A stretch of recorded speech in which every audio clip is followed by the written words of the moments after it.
Welcome along to the first Seahawks Draft Blog live stream in a good few weeks. It's been a while since Robbie and I jumped on and did one of these, but we're here today. What have I been doing? I've been watching Euro 2020 and wanted to get that out of the way before we started talking about Seahawks again. England, of course, getting to the final and then losing. And people who've been on the blog over the last few days will know that I've been writing about how hard I found that to get over. Bit like when you're dumped when you're 15 years old, kind of like it doesn't really matter, it doesn't really mean anything, but it still kind of does for a few days or a couple of weeks in my case. So we're here now. We're going to talk some Seahawks topics tonight as we look ahead. It was tonight for me. It's sort of late afternoon, evening for Robbie. We're going to look ahead to training camp starting and just generally how we feel about the Seahawks right now, because I have to say I thought there might have been a few extra moves that would have happened before training camp, including one big particular talking point that may have been addressed by now that hasn't, that, you know, obviously we're going to come on to, and that is the contract for Jamal Adams. But Robbie, how are you? We're having a heat wave here in the United Kingdom. How are you? And how are you feeling as we gear up for another season of football? Man, I'm looking forward to the season and getting started in training camp, just being right around the corner. As most people who are on, they see my background is different. I spent the last 2 weeks moving to Indianapolis. So I am now in Indianapolis. I'm in Colts country, and it just so happens the Colts play the Seahawks first game of the season. So I am going to get some tickets to that, and I'm going to go watch the Seahawks play the Colts at was it Bank Life Stadium or whatever. I'm not sure what stadium it is. Lucas Oil. So I'm going to go there and watch the game, and yeah, but I'm looking forward to it. I'm excited. Well, it promises. We were saying sort of off air that it kind of feels almost somewhat destined, really, that you are there. You are in Indianapolis now. The Seahawks are playing the Colts in week one, and we'll see how the Seahawks get on there. But you know, let's talk about the big topic of the time, Robbie. Let's just get straight into it. Today, Fred Warner has signed a new contract with the San Francisco 49ers, and it's a massive contract. It seems that it is more expensive than Bobby Wagner's, for example, and the contract that he signed with the Seahawks, which is worth $18 million a year. I've seen some talk that this contract is about $19 million a year for Fred Warner, that Darius Leonard is going to get a very similar contract from the Colts soon as well. But I think this is significant from a Seahawks perspective because of Jamal Adams. And that's the one thing that I know people have been saying, because we're in this period now where people are, the bend over backwards, Robbie, to defend the Seahawks or to try and, be comical alley, that meme, the guy in Baghdad, there's no tanks in Baghdad whole thing. And that's what's going to happen right now, is that people are saying, well, the Seahawks are on vacation. Of course, they're not going to sign Jamal Adams before the training camp. But, I kind of look at this and I thought, look, I was never a big fan of the trade. We've gone over the trade a million times already. But at the very least, Robbie, I thought that what we would see this year is either the Seahawks moving on. That was my hope. I didn't really expect it to happen. Or they would find a way to make some commitment to Jamal Adams in order to justify what was a huge outlay, which is, an astronomical price that they paid to trade for him. And there's nothing there. And I don't know if he's going to be at training camp. He may not show. He didn't show for the OTAs or the minicamp, whatever it was. And there was this really vague thing, like he's got some personal things to address, but no one ever really sort of got into that. It kind of felt like that was just a convenient way to say he's not showing up because he hasn't been paid. And with Fred Warner getting this $19 million a year contract, I don't think this helps the Seahawks at all, because Jamal Adams could say, well, yeah, okay, he's just a linebacker. That position's as vital as mine technically is, you could argue. That's some sort of football rhetoric there, that people don't really value linebackers and safeties the same way they view defensive linemen. But he's getting $19 million a year because he impacts the game in this way and that way. And Jamal Adams will say, well, I impact it similarly like a linebacker, but I also, can rush the passer to the tune of 9.5 sacks. Yes, when you're getting blitzed 8 to 10 times a game, Jamal, but, it is what it is. That's what he did last season. So for me, all this means is it makes it harder for Seattle, who I would imagine, reading the tea leaves, Robbie, are very prepared to make Jamal Adams the most expensive safety in the league, to pay him approximately 16 million a year, maybe. But they don't want to go as high as 20. And this contract for Fred Warner means that Jamal Adams is definitely going to be asking for $20 million a year. Yeah, 19 to 20. That's probably what he's gunning for. I mean, when he's already come out and said he wants to reset the safety market and be the highest paid safety. So, yeah, I imagine it's not going to get pretty. I've been kind of just sitting back waiting to see kind of what transpires. And I saw that kind of like it sprinkled in a few weeks ago and no one really said much about it. Just like, oh, yeah, he wants to be the highest paid, reset the safety market and all those things. And it kind of just went away and there was no information else about it. And then, he kind of missed OTAs or whatever with the family issues or whatever he was dealing with, personal issues. So this could get ugly fast. I mean, we talked about this prior, like we talked about the fact that, that he did this with the Jets and could be something that, he does here. I don't know. We'll see. And there's an opportunity for him to come in and maybe play this year. But I mean, my guess is he's not going to want to play until he gets a contract extension. And maybe he, that sticks to his guns and sits out. And I mean, this could get a lot uglier than it is right now. And with it being right around the corner, we'll see what happens. I mean, he might pull he'll come to training camp, but not practice kind of thing. Who knows? But at this point, it's a guessing game, but I know it. I just by previous experience with seeing him and what he's doing, there could be an opportunity for this to get really ugly. Yeah, and that is my concern. And somebody said in the comment section, by the way, if you have a question or you just want to make a really important point, super chat away. The super chat is the way to go. I'm laughing because my wife just sent me a text that I can't possibly read out, but it was hilarious. It just pinged up on my screen. So anyway. Moving on from that, it's really thrown me what she just sent me.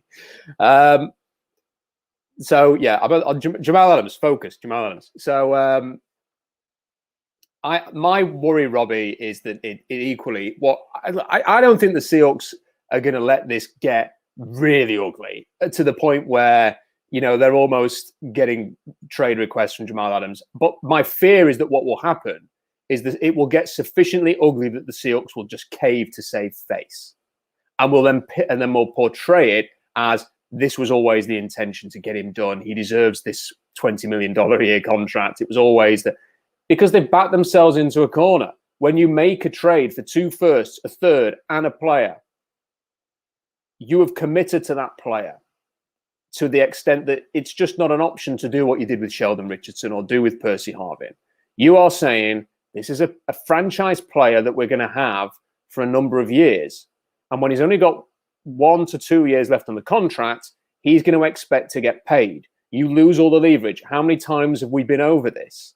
You only have to look at Laramie Tunsil and Jalen Ramsey and the situations that they had and the way that they reset the market at their respective positions and completely blew the tackle market and the cornerback market out of the water because they were traded for and they're not signed for months down the line. And the Seahawks saw what happened with those two. I mean, they saw specifically what happened with Tunsil and how ugly that had got in terms of contract talks. The Ramsey one was a little closer to the Adams trade, but they'd been given the benefit of seeing what happened with those two trades and made the same mistake of getting this trade done without a ready-made contract. They should not have completed this trade without Jamal Adams having a contract to sign. And if they'd have done that when he was coming in, that would have been before Fred Warner's contract. That would have been before even Budda Baker's contract, which reset the safety market. They possibly could. I mean, I don't know. Maybe Jamal Adams would have asked for $20 million then and wouldn't have signed it. And perhaps they were just so desperate that they had to have Jamal Adams. They felt that they had to have him. And therefore, getting him in at any cost and just getting on with it and waiting on the contract was their way of doing things. Perhaps that is the case. But they're in a situation now, for me, where I don't think it's going to get ugly and there'll be a parting and there'll be a divorce, particularly this, in the coming weeks, let's say. But I do think there's a situation where they just end up going, okay, have 20 or have 19 or whatever. And they end up overpaying for a blitzing safety. And he's a good player. I always feel like when I say blitzing safety, there's somebody ready to sort of, jump on the screen and go that you are not showing him enough respect. But, he is a safety. He is blitzed a lot. if you don't blitz him, you're really getting the advantage of Jamal Adams. I would say no. I'm just describing what he is, a very good blitzing safety. And that is my concern with this, Robbie. And I do wonder what's going to happen. And look, there is always somebody willing to say, well, it's easy. What the Seahawks can do is they can just franchise him next year, and then they can franchise him again, and then they'll have had him for 4 years, and then maybe if they want to move on, they can. But that to me doesn't make sense. You're talking about a guy who's just had surgery to fix numerous issues, that has had injuries in his career. I cannot imagine that Jamal Adams is just readily going to go out there. And I know that holding out is expensive for players now under the new CBA. I'm fully aware of that. But the man going out there and playing for millions less than he would be worth on an extension, millions less than he's being probably currently offered by the Seahawks, millions and millions and millions, to go out there and run the risk of getting a massive, serious injury like a Cam Chancellor, for example, and he plays with a physical style like Cam Chancellor. What happens if that happens in week 6 this year while he's playing on the franchise tag? You can kiss goodbye to any $20 million, $100 million contracts that he's going to be expecting. So why would he risk that? And look, people will go, why would he hold out? Why would he do this? Whatever. Why would Le'Veon Bell do it? Why would every other player who does these things do it? Why did Earl Thomas do it? Earl Thomas was never going to get the Seahawks to cave, but he still did it. Still held out. Still asked about when he came into back to the team, saying he was only going to practice when he wanted to. And the problem that I have, Robbie, is that the Seahawks kind of approaching Pete Carroll with these situations is always to kind of be a bit loosey-goosey with it and be like, okay, we'll get him back and we'll accommodate the player and we'll pander to their sort of dissatisfaction on this, but we'll try and keep them on board. And that's always been kind of portrayed as a positive, that the Seahawks kind of can live within the chaos. But I don't think it has been a positive over the years. I don't think it was a positive with Earl and Cam and Marshawn. I don't think it was.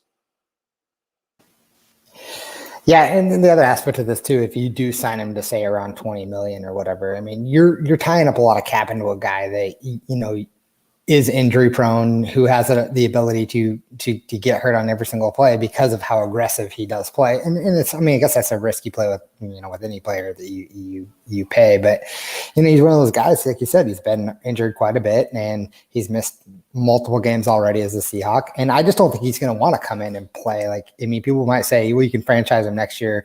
It's a possibility if he plays. I mean, that's the thing. How long will he sit out? Will he go, the full 8 weeks and then come back week 9 and this way he gets paid and can, then possibly be franchised the next year? I don't know. Well, there's a lot of question marks on it. I'm more interested to see how it plays out in the next few weeks. And, but at this point, you're right. I mean, we made our bed when we made the trade and didn't sign him. So this is the situation we're in, and you're probably right. We'll probably pay him more than we should. And, that's going to hurt us down the line. But, you have to imagine too, you start thinking about contracts that will probably come off the books eventually. There's a chance that, Wagner will come off, next year as well, or things like that. There's going to be other ones that, will help fluctuate that. But, really just to depend on how Jamal Adams handles the situation going forward as well. It's not just what the Seahawks do. It's how he handles it. Maybe he approaches it in a way where he's like, I know I'm going to get paid by the team, and he comes in and shows good faith, and then John Snyder signs him. Maybe that could be a possibility too. But just by prior history from what I've seen him do with the Jets, it's hard to imagine that being the case. Well, I've got some good news, Robbie. Some very good news, in fact, that actually there's no need to worry about this whatsoever. There's no need, because as you can see here, 12th Man Rising has predicted that Jamal Adams will be extended within 2 weeks, and as we can see, that article was written a week ago, and the title, I think, is it goes on to say that it's going to happen. That there's no need to worry. So ultimately, panic over. 12th Man Rising has called it. It's happening this week. Jamal Adams is going to be smoking a cigar. He's going to have a big fat contract. They were just waiting for Fred Warner, which 12th Man Rising also knew about, to get done. And then the deal was going to be signed on the dotted line. So it's all okay.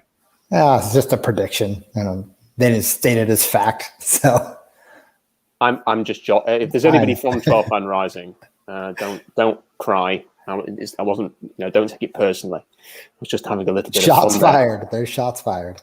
But I did read something else. I'm trying to find this piece now. It was a piece by Corbyn, and this was, I think this was 2 weeks ago. This was back when England hadn't lost the Euro final yet. Sorry, I brought it up again. It's the 8th of July. It's the day after they beat Denmark. Jamal Adams and the Seahawks entering a critical stretch amid slow-going contract talks. The Seahawks want to lock up their star safety, but Adams is more than willing to bet on himself and won't settle for less than his perceived worth. Understanding he holds most of the leverage in negotiations, the next few weeks will be crucial as the two sides aim to strike an agreement on a record-breaking extension, is what Corbyn has written there in his kind of initial opener to that article. And I think that kind of sums it up, Robbie. This is where we're at with it now. Adams understands he has the leverage. The Seahawks want to do something, but they don't want to overpay. Jamal Adams has got his heart set on an X amount. And this is, again, and I don't want to keep going round in circles with this conversation. But if you are Jamal Adams and you're saying, well, hang a minute, you're not willing to pay me more than Fred Warner, but you spent 2 first-round picks and a third-round pick on me? Why? Why have you done that if you're not willing to pay me? The Texans paid Tunsil. The Rams paid Ramsey.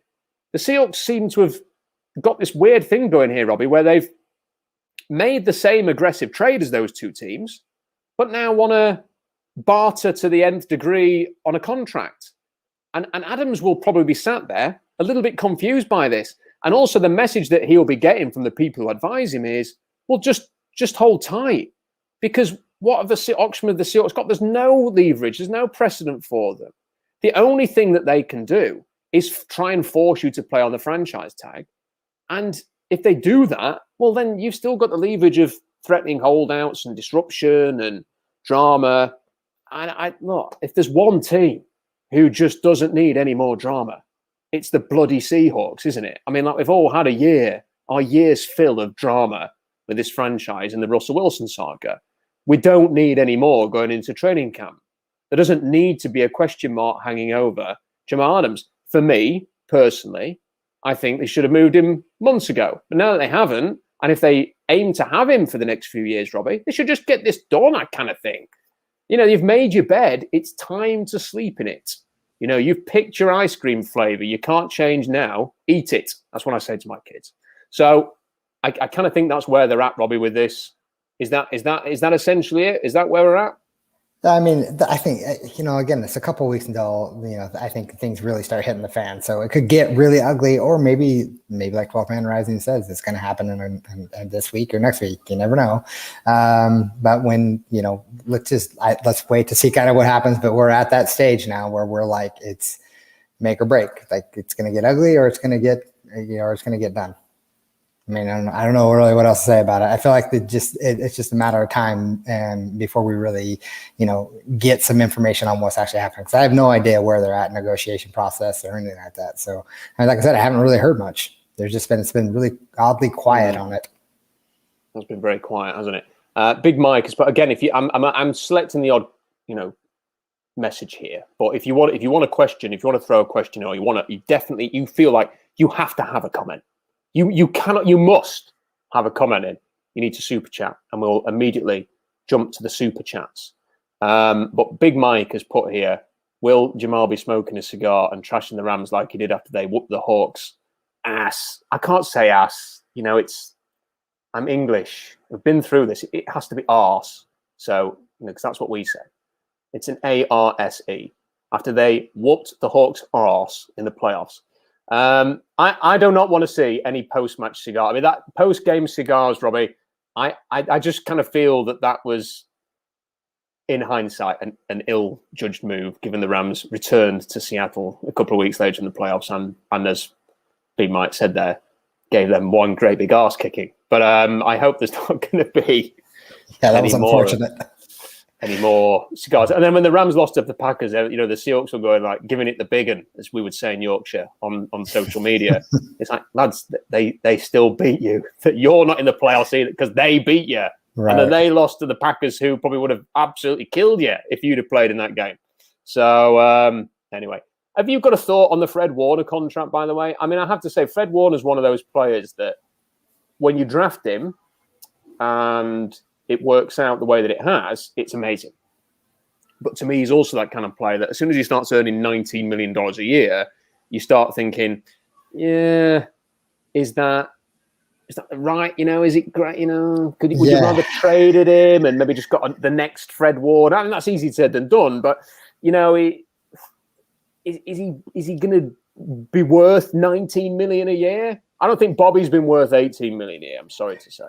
No, yeah. Hey, I just when I saw that, I was, that's expensive. That's a pricey little pay for him. But I good for him. He's a hell of a football player. So I mean, I'm not surprised. But I don't know if I would have paid that much. That's a lot. But we're Seahawks fans, and we gave up a 2 firsts and a third and a player for Jamal Adams. So who knows? I mean, it's people get paid when they play well, and he's earned the contract by how well he's played. It seemed a little steep to me, but I don't know. Sometimes these numbers too, I know that they don't always seem kind of what they first come out. They seem like crazy and astronomical, and it might not be as bad as we seem. There might be some incentives lined in there that we don't know about, but it seemed pricey in my opinion. Very expensive. I mean, I suppose they may argue that they're about to move to a rookie quarterback who, and if he ends up starting and working out, then they're going to save a lot of money there, and they can invest some more in other parts of the team. But there's just something about that position and the 19 million figure. It's one thing to have a fantastic pass rusher or an elite cornerback or even a sensational receiver in the modern game, having that much money. To spend it on a linebacker is a tough. I mean, obviously everybody likes Fred Warner, even though he plays for the Niners, because you can accept and admit when a player is really good. Fred Warner is really good, but is he worth $19 million? That is the big question there. And I think that it's very easy to say just do what the Patriots do, but I think for years Bill Belichick, one of the best things he did was know when to move on. And even when he had players who you would presume would be extended or retained, he would move them on. Didn't make every move brilliantly, of course. Chandler Jones, the second-round pick, was a poor move in hindsight, given that Jones has had a fantastic spell in Arizona. But he's also done some very good trades where he's made the right move at the right time and gone out of those big contracts and known who are the players I need to keep. And obviously that was Brady and the people around Brady, Gronkowski, Edelman, people like that, certain offensive linemen that he kept around. Like I say, he's not got every move right, but the record speaks for itself. Of course, you have Brady as well, who's a ridiculous winner of unmatched proportions. But Big Mike, as I'm going to put this one first, just because he has posted a super chat, and we really appreciate that, Mike. And if anybody else wants to jump in the old super chat there, we will go for it. Moving on to other Seahawks topics away from Jamal Adams related topics. One of the concerns I have, Robbie, and this was something that Jake Heaps posted after Melvin Ingram had signed for the Steelers. He tweeted, and I agreed with him, and there's one guy kind of pushing back a little bit, was about the state of the pass rush. And Heaps was suggesting that the Seahawks would have benefited more from getting a guy like that, or a Justin Houston or somebody like that, to add to what they already have on the pass rush. And I sympathize with that point of view, because I don't think it's been talked about enough that Jarran Reed, in his last 2 full seasons, so let's remember that in 2019, he was suspended 6 games. In 2018 and 2020 combined, he had 17.5 sacks. Maybe it doesn't feel like he had that many sacks, but he did. And there aren't many defensive tackles who can produce that many sacks. Now, he is not Aaron Donald in any stretch whatsoever, but the stats speak for themselves in terms of defensive tackle sacks with Jarran Reed. I haven't done the numbers, but there won't be many players with that kind of production, Robbie, in his last 2 full seasons. And the other thing that Jarran Reed did very, very well was he played a whole bunch of snaps, a huge amount of snaps. You could rely on him to be out there absorbing snaps, providing a tough center in that interior defensive line. And he is gone. And they've replaced him with Al Woods, who, let's be right, is a rotational, journeyman, old, mid-30s defensive tackle. Their depth of defensive tackle is not particularly great. They don't have a pass rusher of any real quality at defensive tackle. And when I look across the pass rush, Carlos Dunlap is back, big plus. Big plus. Kerry Hyde is there. I'm not as excited about Kerry Hyde as a lot of people. I think he's essentially a journeyman. I think they could do with a little bit more in terms of that pass rush. And it worries me slightly that they haven't done anything yet. And I think it didn't have to be Ingram or Houston, but I kind of thought they might have done something else by now. Yeah, me too. I totally agree with that. And, another name that's out there that I'm looking for. Oh, Adam joined us. What's up, man? Adam's there. Way to jump in right when I'm talking. Yeah, thanks, buddy. I pick my moments. Don't worry about it. That was great. You missed honestly, a bunch of Jamal Adams stuff as well there, Adam. So, no, my favorite topic. I've missed it so much.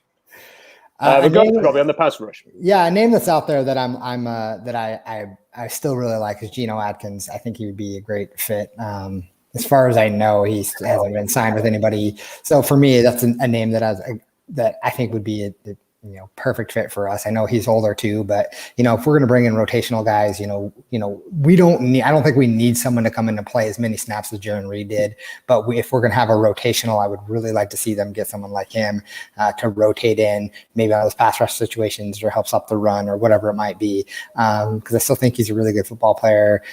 Plus, I don't know if I feel like I'll say this every year, but man, I really feel like every year there's defensive tackles that get cut right after training camp and that are just available. And so maybe they're waiting for that opportunity. Maybe they're trying to give some of these young guys some snaps and opportunities to see what they can do before they go out and get somebody else. I know it's not ideal, but I feel like every year there's always some D tackles that are available that just seem to, maybe on the older side or whatever, that are available due to just, other guys coming in and playing. So, I'm not trying to make excuses for the Seahawks or whatever, but I do think that's an area of need in my opinion. And I don't think we're done there yet.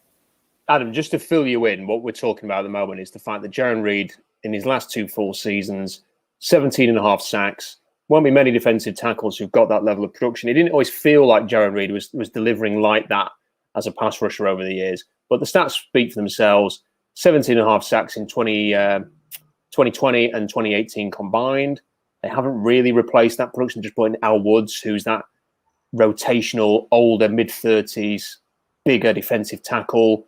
A lot of reliance on Carlos Dunlap. Jake Heaps was saying this week, he was slightly disappointed they haven't gone and got someone like Ingram or Houston to add to what they already have. Of course, there's a big question mark about whether Alden Smith is even going to be on the team. That whole legal thing emerged, and then it's gone quiet, and nobody kind of really knows what's going on there. But without him, essentially, what are you? You're a defensive pass rush, minus Jaron Reed, but with Kerry Hyder this year. That's the only difference. And the pass rush was a problem last year. So how do you feel about it going into the 2021 season? I've said for a little while now, I think that for the first time in the Russell Wilson era, you could probably make a fairly strong case that there are holes in the defense, that maybe not holes because they've currently been filled by human beings.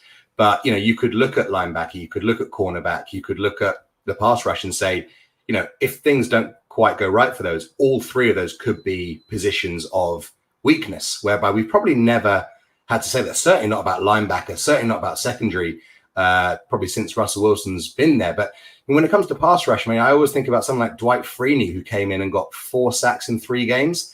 And they still thought, well, we'll get rid of that because that's not enough for us. So I kind of feel at this point to invest money in that position when it's probably one of those where, as Robbie says, a week into the season, you can probably find someone to come in and fill the gap. Is anyone going to spend money on Geno Atkins now when they know that after week 1 it comes in cheaper? I'm not sure. I guess it's one of those where by standing still, if, the Ravens signed Geno Atkins, everyone will be like, oh, typical Ravens. They always know how to get it done. And I guess, that'll leave Seahawks in the dust a bit with that. But it's not a position I'm getting too het up about from a spending point of view. I don't think they're as strong as we'd like them to be. But after the draft, after the first round of rush of free agency, I don't feel like I can expend much energy into what they do between now and September when it comes to that, to be honest.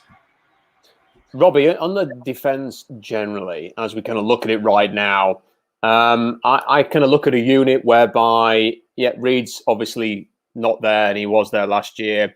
Shaquille Griffin has gone. I think there's been obviously a lot of the talk this year has been about Shane Waldron, about the offense, about what that's going to do. But I do think that there needs to be a bit of time spent on where's the defense at, because is a Keller Witherspoon going to be good enough to come in and replace Shaquille Griffin? Griffin was inconsistent, but at least you knew generally that you were going to get sort of like a worse, a sort of 6 out of 10 from him any given week. And he never really got better than a 7 out of 10 most weeks, but it was that 6 or 7 out of 10 from Griffin. With Witherspoon, to me, I'm a bit worried that he might be somebody who could play really well one week, but then might be a 3 out of 10, sort of 2 or 3 weeks as well, and may give up some big plays and has not got 4 years of experience in the defense like Shaquille Griffin. Yeah, he played in San Francisco, but we've seen, how much did we hear that the guy they traded for last year had been practicing in this defensive scheme for so long, and he looked crap when he came in. So what I'm saying is that a weakness? You've not got, obviously, KJ Wright. You've not got Jaron Reed. Where is the defense better than it was last year? And let's remember that the defense was a concern for a lot of the year. And I'm a bit worried that the Seahawks think they've got it all sorted at the end of last season, when, as we've gone over and over and over, they were hardly playing a murderer's row of offenses and quarterbacks at the end of last season. And in the playoffs, we obviously know what happened there. Yeah, I mean, the defense is going to be a question mark, I think, until they prove otherwise. But I think getting Carlos Dunlap back, I think they thought once he came in, it really helped improve the defense going forward in that second half of the season. So I think, having, the defense that we had that second half of the season, which was much better, plus you added names like, who knows if Aldon Smith's going to be able to play, but, he's still a name out there that can get after the quarterback and things like that. And, so they have added some pieces. I think cornerback is a very big question mark for me. I am concerned about it. I don't get me wrong. I'm on that like super excited, but cautiously optimistic train with Trey Brown. Like he gives me like just sometimes goosebumps watching his tape and just his attitude and such. I think he has the mental makeup to be a really good corner.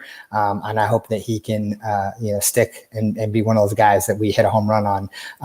But I'm not sure. And this is why for the longest time I was saying, bring Sherman home. Like I want Sherman back.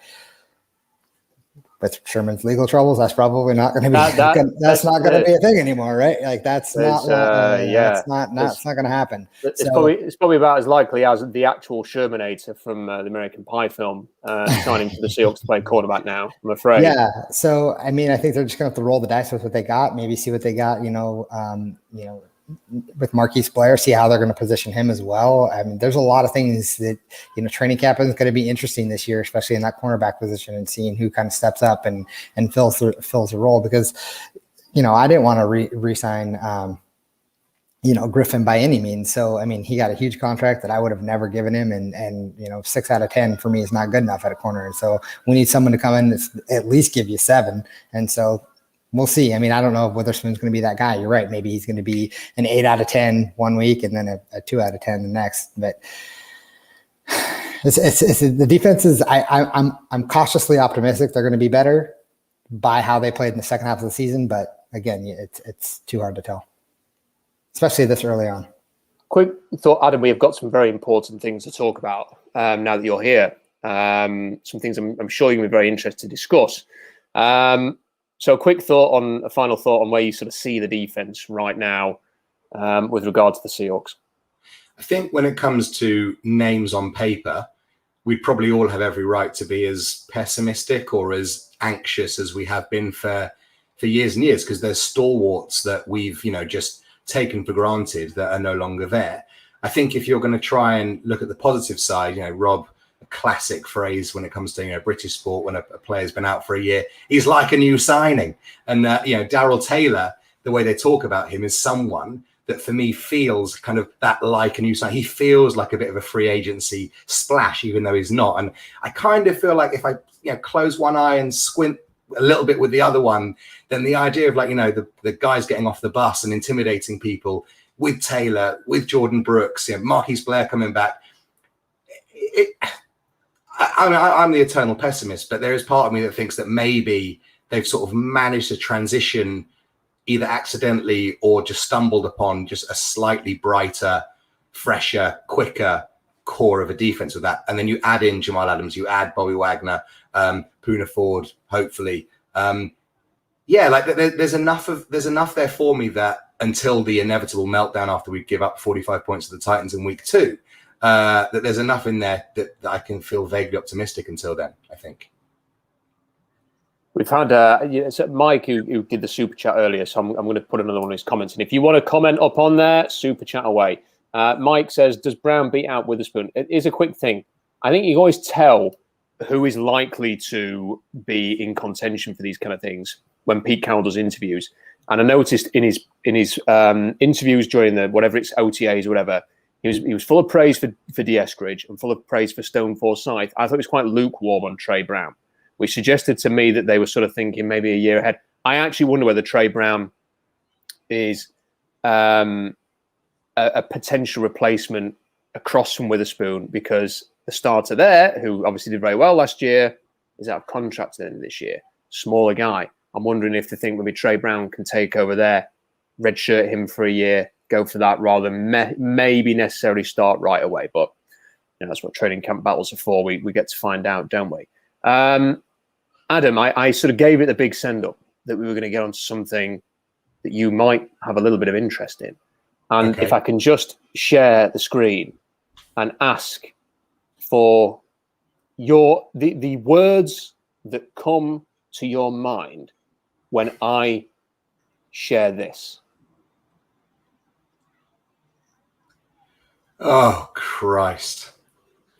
So I got flamed by Russell Hive on social media because I tweeted out last week, who is being paid to follow Russell and Sierra around and take these absurd, look how happy we are photos. And I think this may have been slightly lost in Atlantic translation because, Rob, you can probably attest to this. Like when it comes to support of teams and in the UK, there isn't this deification of individuals off the field in the way that, like, you get your stupid Messi stands and Ronaldo stands and stuff like that. But in general, that's not your rational fan.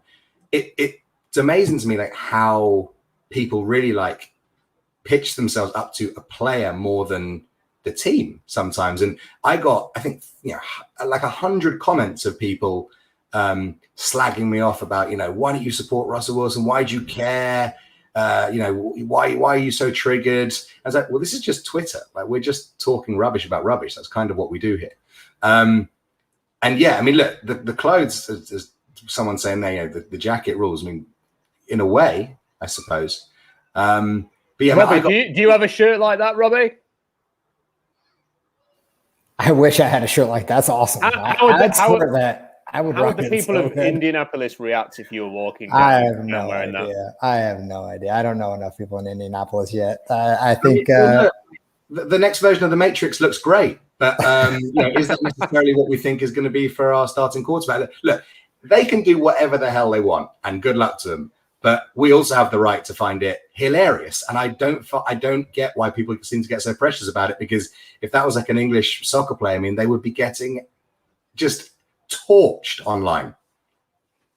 Yeah, I have to say, they look ridiculous, and I think a lot of the pictures they've looked slightly ridiculous, and like you, Adam, it's harmless. Clearly it's harmless. No one is going to have a negative opinion about Russell Wilson as a person or a quarterback because of some pictures. But I just look at it and I find it just a bit embarrassing, frankly. I almost feel like, can't you just go on holiday and by all means take photos and have people follow you around for social media, posting these fashion pictures, but the sheer number of them, and Russell always kind of looks a bit silly in some of these pictures. And I don't know, for me, I don't understand why. That's it. I don't need to say anything else. I just don't understand why. And I don't think you're going to. I don't think it's even our place to even try to understand it. But you're right. I mean, here's the thing. Someone just said he's married to a pop star. I mean, that's exactly right. He is. He's married to Sierra, who this is what she does. And, I'm sure she's like, hey, we're going to go, this is what we're going to do. I think part of the problem that we have just like seeing this is like, I remember Russell of old, humble coming in, just trying to make the team, make the team better, and like, and all these kind of things. And now he's like on a different planet. Well, let's have a serious conversation about this, right? Okay. Because I remember sort of those. I mean, it's a long time ago now, isn't it, Robbie? It's 2021. We're talking about 2013, and Russell was. I mean, everything was the separations in the preparation, the fields. This dimension by this dimension, football, and those kind of catchphrases have gone. And what we see now is very much a celebrity quarterback. Now, I couldn't care less what Russell says in a press conference, or what shirt he wears, or how many GQ shoots he has, or how many videos he and Sierra post on Twitter or Instagram. I'm not on Instagram, so I don't know. I'm nearly 40. So I don't care about any of those things as long as on the field, the product is there. But for the first time last year, the product wasn't there in the second half of the season. And you can't help but just, I hope that this isn't going to have the celebrity, the demands, the you better act or else I want to trade or anything like that is just going to become too much. I really hope it isn't. I don't think it will. I think that Russell clearly over the years has been very good at sort of having a lot in his life and still producing results in all aspects. But there is certainly a side to him that, I mean, for me, this is an extension of the perfume, smell of Russell and Sierra's love for each other. No, thanks. It's just, I don't want that. I don't want that. It's Mahomes isn't doing this. Not yet. You give him, he's still younger. He might have an opportunity to get there too. Whatever. I think it's silly. It's funny to me.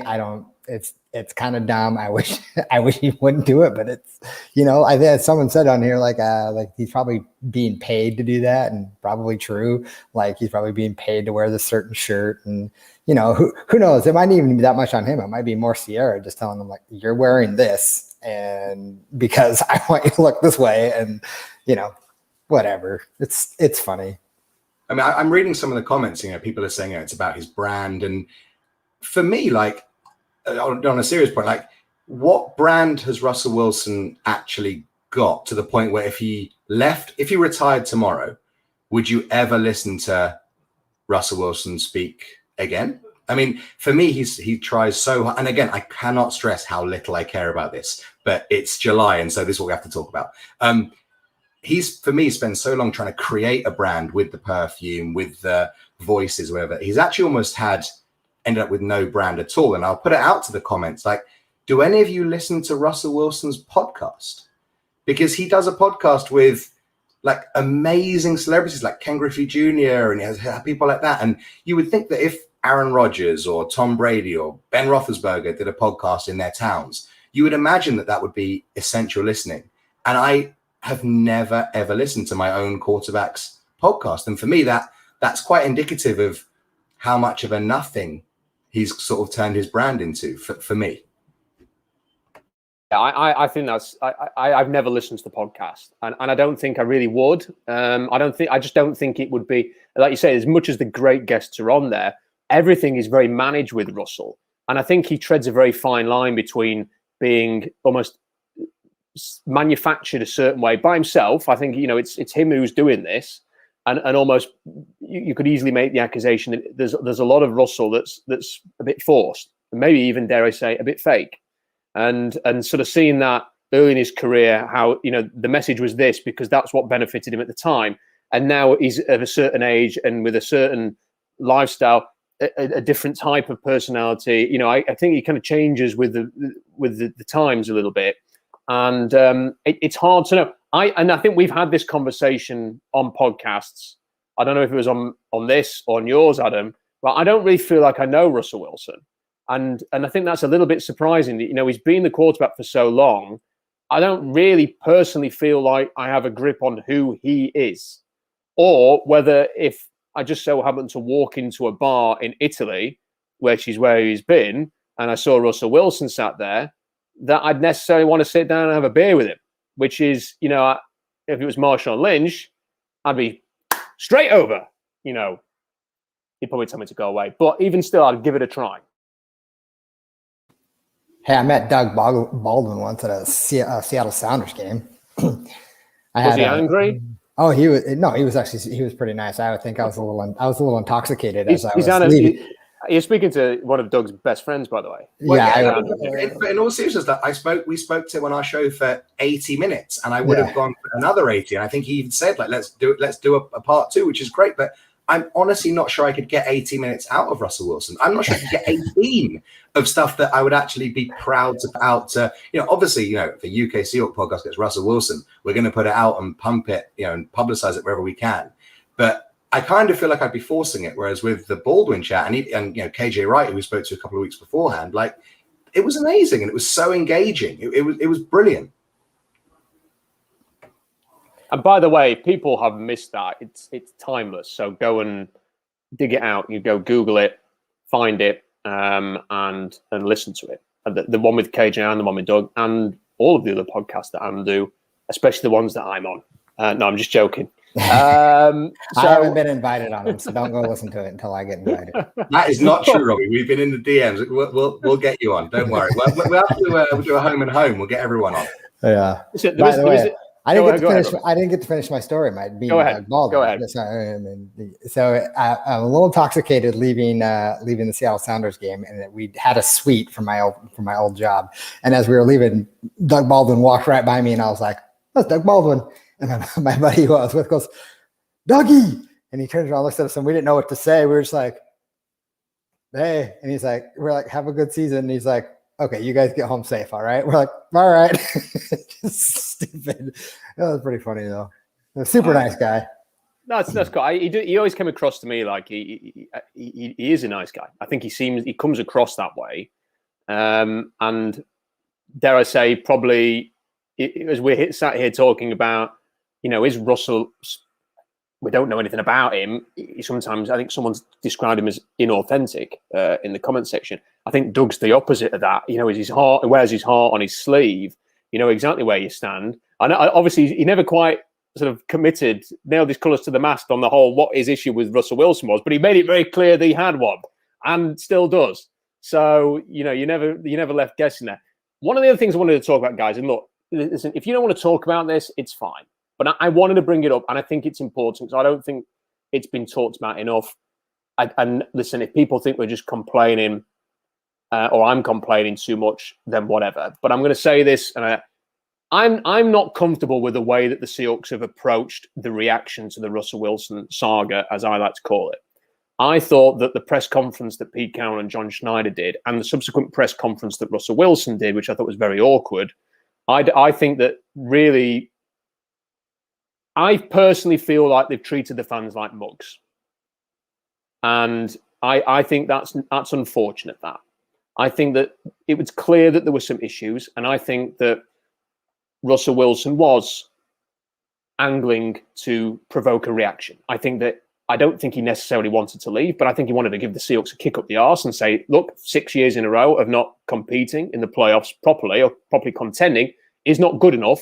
And I think that he thought the way to do that, and he was one of the few people who could do that, and I applaud him for this, because I think that the franchise needed a jolt, and I would applaud Russell Wilson. It was necessary. It needed to be done. The franchise needed a jolt, and he delivered it. But the only really way that he could do that jolt was to essentially threaten to move on. And that all of these rumors have been out there that he's not quite happy, that this could be his last contract, that if it's not this year, it could be next year, all of that stuff. We don't need to go over that again. But that was out there. And there was firm reports that this trade could happen right up until the draft from Adam Schefter. And there was talk of the negotiations with the Bears, and that was a real thing. And then to come out afterwards and just go, it was a whole media thing that was overblown by the media. It was a complete nothing burger. And that's that. And I don't know why you guys want to talk about it so much. It was, we were laughing. I thought was slightly insulting of our intelligence.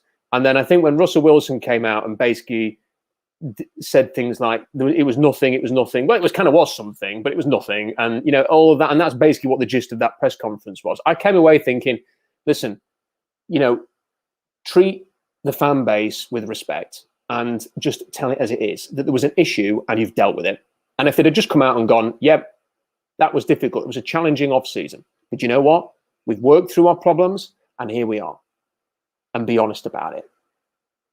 And if everything is fine now, which is what both parties seem to be saying, then great. You're not telling any lies there. There were issues. We've resolved them. By sort of saying it was nothing and it was, yeah, Adam Schefter was just bored for a few weeks. I personally didn't like that and didn't appreciate that. And there were people very happy to swallow that and accept that that's what has happened and that's what it was. I personally couldn't go there. I wonder what you two think about it. Well, look, one of the few good things about social media is it allows us to keep receipts. And I've said quite a few times that I think this will be Russell Wilson's last season in Seattle. I think they'll end up trading him next offseason. And this is all unless they win. So let's say that they don't win the Super Bowl, or maybe let's say they don't make it to the Super Bowl. If that doesn't happen, I mean, if that does happen, they'll be able to squash everything very easily because the fan base will be pretty jubilant. But if that doesn't happen, then I think they'll end up trading him for less than they were offered this offseason. And, you know, that wouldn't be, I wouldn't criticize them for giving it another go. But I've said for a while that I think that unless they win, this will be his last year.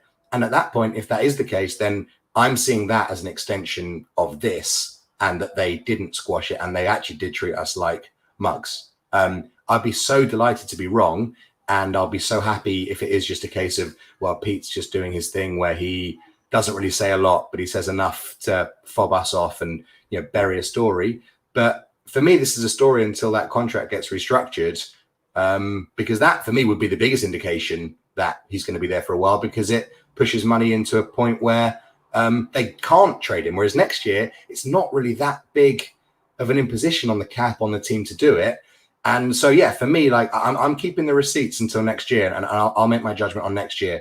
And if it does happen, then I'll completely agree with you, Rob, on that for sure. Robbie, before I let you in, someone has put in the comment section that they could have squashed the whole thing early, and that was one of the most difficult things for me to understand when Pete and John did their press conferences. Is they essentially said it was nothing.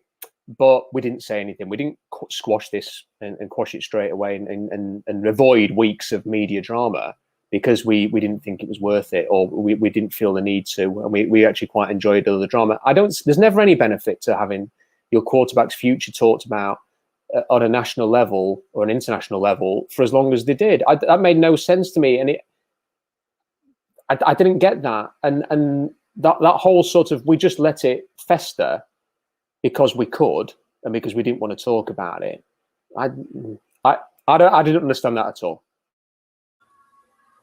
Yeah, I don't know if they're just trying not to play show their hand in the cards or whatever. I don't know what they're doing by that, not being more transparent and you know what's actually going on with the team. But it was definitely weird, and I feel like maybe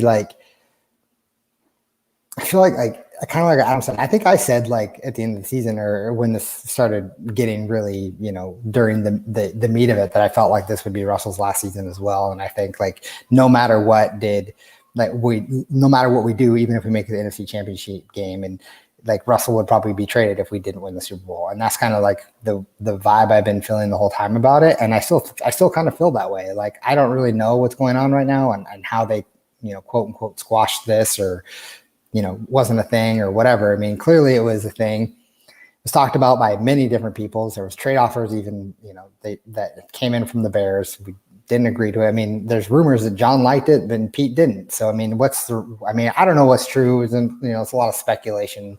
For me, I just feel like you could see it, you know, playing out to where Russell just says enough is enough. And I want to go play with a team that's going to, you know, do things that is going to help us compete to win the championship, and maybe he feels like Pete's just not doing enough on defense, offense, whatever the case might be. So I don't know. I'll hold my receipts as well until this off season.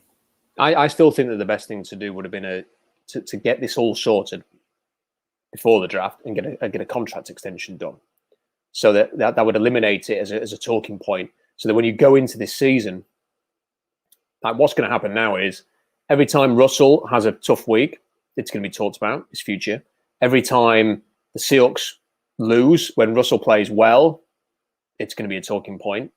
And at the end of the season, unless the Seahawks have a great run to the NFC Championship or the Super Bowl, and if they get dumped out of the playoffs in the first round, or maybe, God forbid, not even make the playoffs, then straight away, it's going to be a huge talking point again. And to blame the media that they did and said the media were blowing this up, to me, that was, come on. Let's just embrace what happened and solve the problem.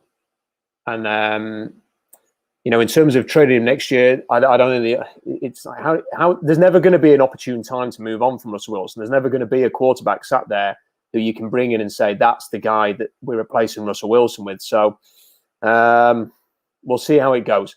Adam, it is, I mentioned to Robbie that we're experiencing a heat wave in the UK at the moment. You are in the south, which is obviously, as everybody knows in England, the tropical parts of the UK. How warm is it in London today? I think, to use my Yiddish roots, I'm absolutely schwitzing down here. And being in my catering kitchen all day with 3 ovens and 6 hobs and fryers going on all day, it's not been ideal. I feel like I'm basically living in a sauna at the moment. We had one teasing little clap of thunder and lightning yesterday, and I thought, right, that the rains are coming, and it never came.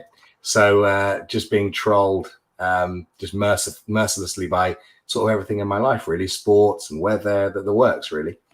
Well, that is a nice segue, because Robbie, now that Adam is here, I have to have 5 minutes on the Euros, and I warned people in advance that this would come up, and it has come up twice already, very briefly. But Adam, as part of my counselling session for getting over what happened in the final, just give us. I mean, I feel like, as a huge NFL fan and as someone who has lived in Vancouver and knows the passion that the Vancouver people have for the Canucks, and having a wide interest in a lot of different sports, for me, there isn't anything quite like passion that comes with soccer on the highest level. I think that the fans over here, you only have to. I'm not trying to say that the fans are better or it's more serious or anything like that, but there's just something about it.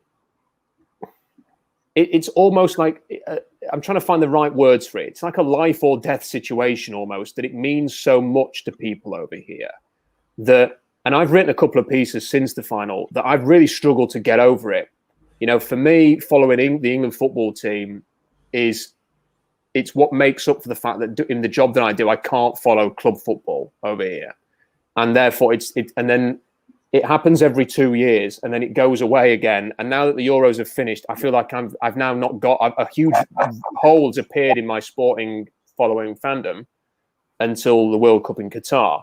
And that really upset me that, that winning the Euro final would have got me through that period. The fact that they got all the way to the final and then lost, I've really struggled with it. I've felt a lot of anguish and melancholy about that final defeat.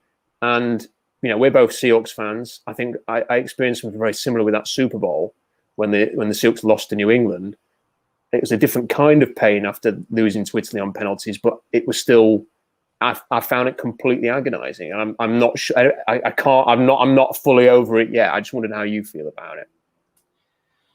England have probably always played second fiddle to me against club football, and I probably went into the Euros. I had a bit of a rough start of June personally, which thankfully all's fine now. But I wasn't really kind of up for it, and then went to the first game with about 10,000 people there, and England didn't play particularly well, and it just didn't feel like a great experience. But then the Germany game came around that I know you were at as well, Rob, and I don't think I've ever seen an atmosphere in a stadium of any sport like that. And anyone that was watching that at home on TV, you've only got to look at the goal celebrations, and there are bodies just flying through the air in angles and that bodies aren't supposed to be. It was like an eruption of that. Did feel a bit like the end of 18 months of strife at living conditions that we've all been in lockdown, and suddenly the team that represents us were doing something great for us to watch.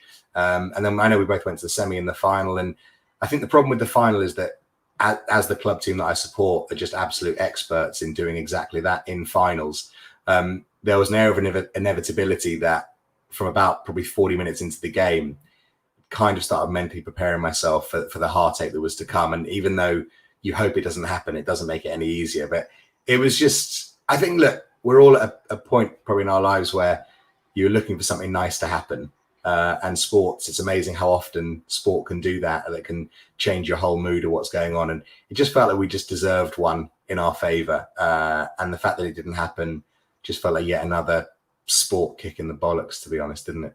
No, it certainly did. The Germany game, and sorry, Robbie, that you're kind of having to put with two sort of beaten English fans here complaining and reminiscing. I don't even know what you guys are talking about. And apologies to all of our listeners, viewers who haven't got a the comments have just stopped. They've just stopped. They don't know what you are talking about. Yeah, I have no idea what you're talking about. For me, there's just something a bit special about international football. At the highest level, when you have especially because England.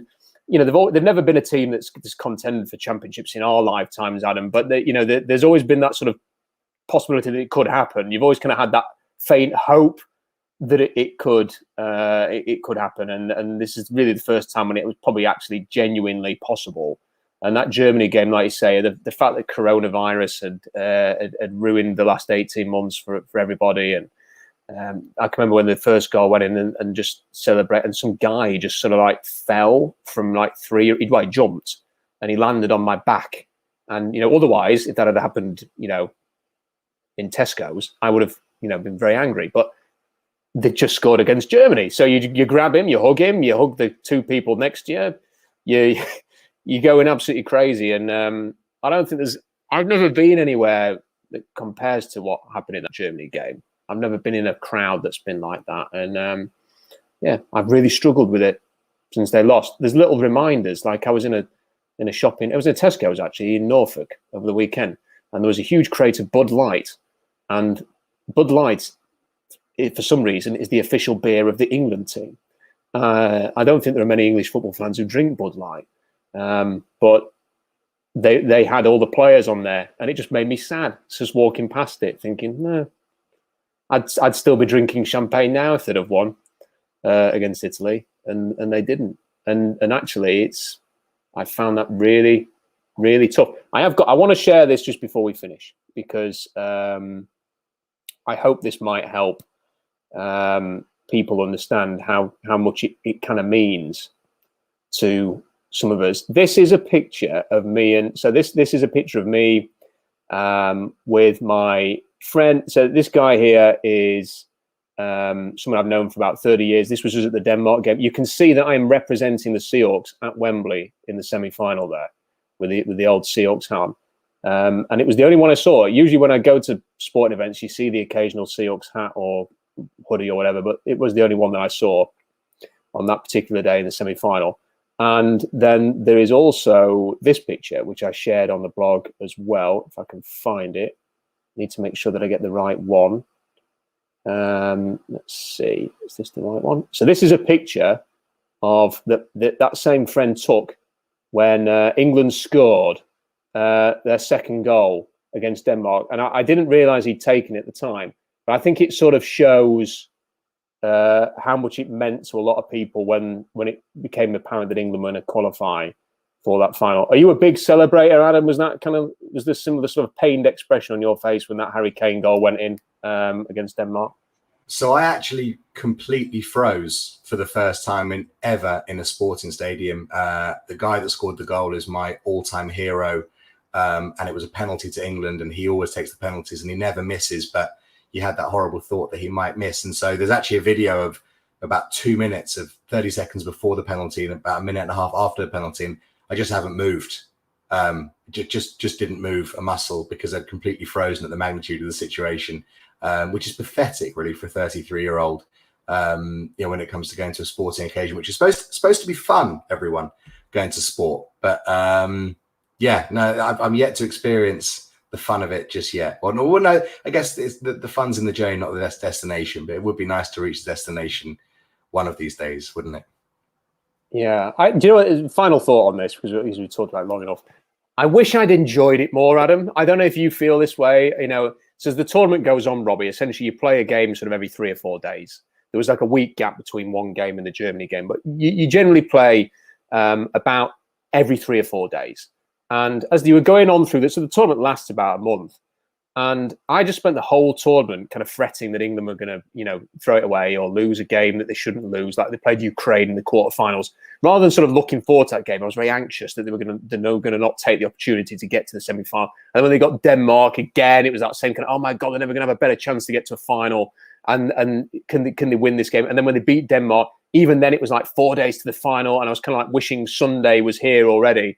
And what I wish I'd really done is after that Denmark game, because I was exhausted on the night of the game, was just had a massive blowout on the day after and just had a huge party and celebration so that I could have at least enjoyed that moment more before the crushing disappointment of losing the final. I don't feel like I enjoyed enough. And that's a lesson I've learned, is to try and enjoy the victories that are not sort of the final victories when they come, because you never know.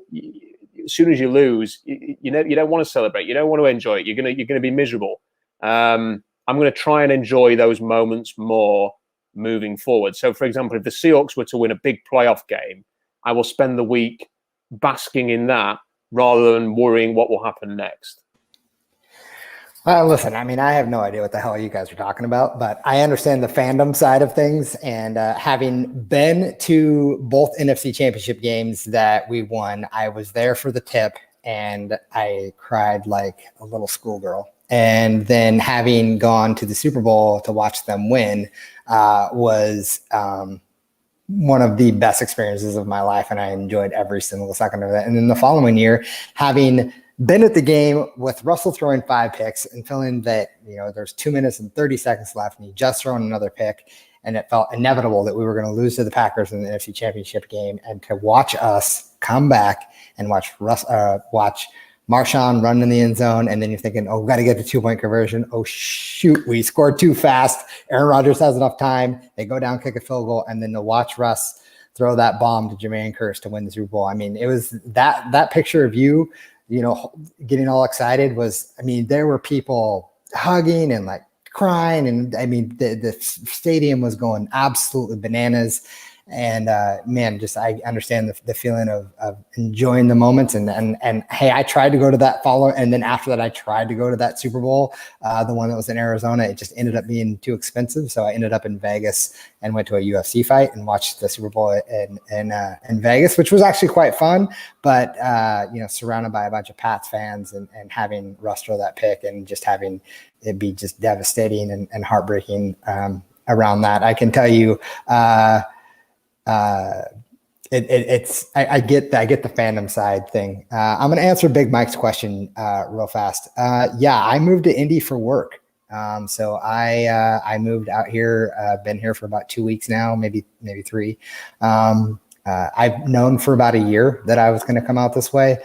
And it just so happens that the NFL gods scheduled the game for the Seahawks to play the Indianapolis Colts first game of the season. So I'll be going to it and I'm very excited.